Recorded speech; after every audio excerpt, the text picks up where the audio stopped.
This lecture will briefly review the theory of organizational learning and then introduce an example and a case for you to ponder. The example concerns the implementation of organizational learning in schools, and it can be found in the Lewis and Kruse reading of this week. The case concerns the world of Warcraft and how guilds operate in that context.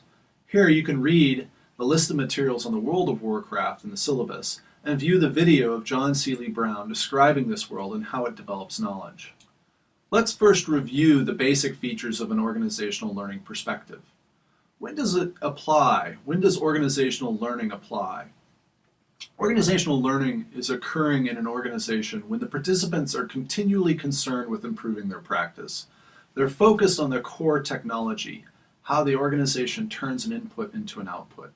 As such, it constantly monitors, reflects on, adapts, and remembers practices that work well. In some cases, learning can be suboptimal or even false, and this too is of relevance to the study of organizational learning. The general perspective of organizational learning is to view an organization composed of practices that form the core routines of organization and to zone in on an organization's intelligence or capacity to alter and improve them. This enriches the participant's identity or role and furthers their commitment to the organization. From this perspective, the organizational elements are as follows. First, we have the technology, or the means by which organizational learning occurs. And it's via internal adaptation, where actors alter routines to fit reality, what Brown and Duguid call knowledge. The participants are members within the organization that perform the routines and enact the practices. Their goal is to resolve application problems, to improve their practice so that it better accomplishes defined goals and identities. Now, the social structure entails mostly informal lateral relations, lots of frequent communication, negotiation, and dialogue. Identities and roles are key and closely linked or coupled with the practices.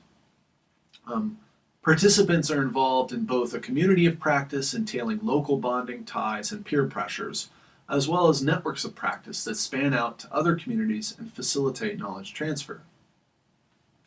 And the environment, it's a source of inter-organizational knowledge, of tricks, and of transfer of knowledge. What's the dominant pattern of inference, or the mechanism of inducing action? For organizational learning, action is the result of local actors searching, improvising, collaborating, and translating and sharing knowledge.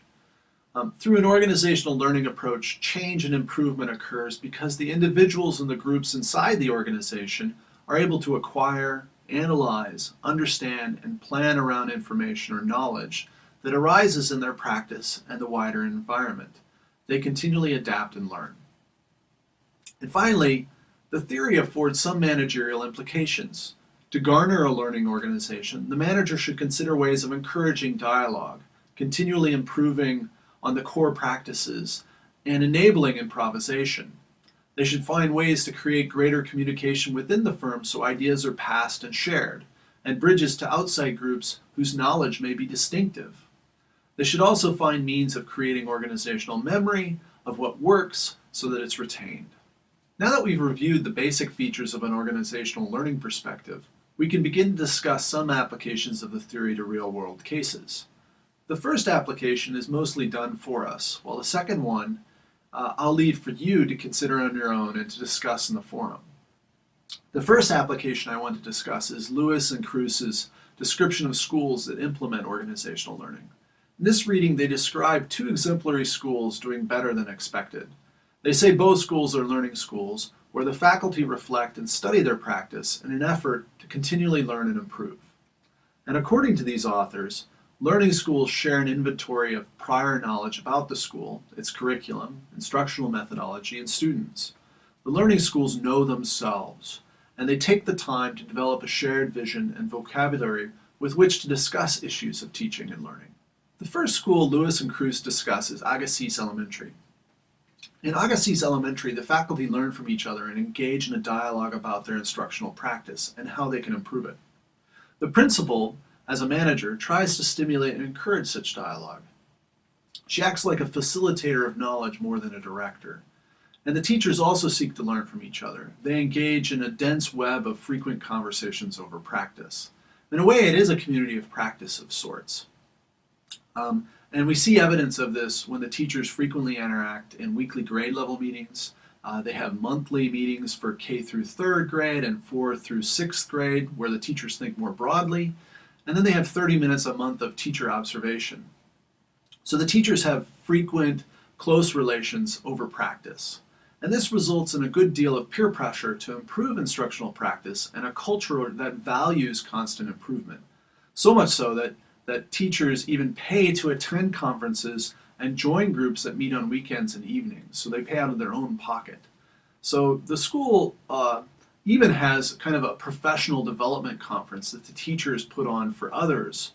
So this not only brings in money, it compels the Agassiz teachers to assume the identity of knowledge producers and expert educators. And this all kind of stimulates further kind of conversation and culture around practice. So if we take the case and render it into our organizational elements, we'll see the authors place greater emphasis on certain elements over others.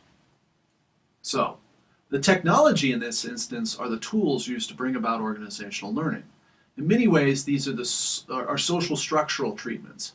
And they do this through a variety of meetings, the decentralization of authority, and greater input from teachers and so on.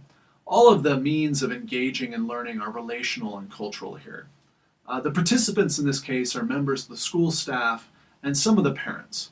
Students are not really mentioned in the case. The goal of the Agassiz is to increase learning and to improve teaching, and they hope to do this by reflecting on their practice. The social structure is relatively small and intimate, and the relationships are collaborative. The leadership facilitates and mentors more than imposing of a will from outside. Moreover, the focus of the leader is on practice, so it aligns well with that of the teachers.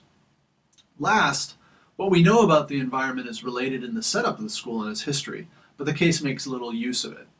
So instead, the case zones in on practice and the social relations, the culture and the rituals that foster reflection and improvement on it. Some of these relations extend into the environment, but only as a means to drawing in or sending out knowledge on instructional practice.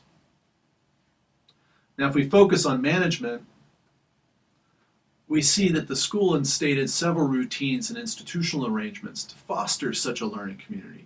These in turn are feasible managerial strategies to use in other settings and in other schools.